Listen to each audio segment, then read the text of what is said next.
এই দেশ নষ্ট করছে কারা? যারা কলম ধরা শিখছে তারাই দেশকে খাইছে। কথা বলেন আমি পল্লী কবি, কবিতা বানাইছি, আমার কবিতা তো কেউ শুনবে না, কারণ আমরা গরিব মানুষ, গরিব মানুষের কোনো দাম নাই। তা এই যুগটা হলো কি জানেন, কেয়ামতের নমুনা জানি কিন্তু মানি না, গোনাগার দুযুগী হবে সে কথাও তো শুনি না।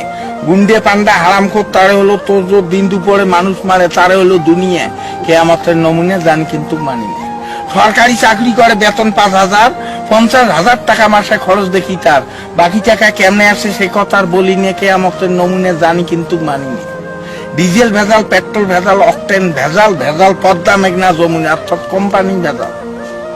কেয়ামতের নমুনা জানি কিন্তু মানি না।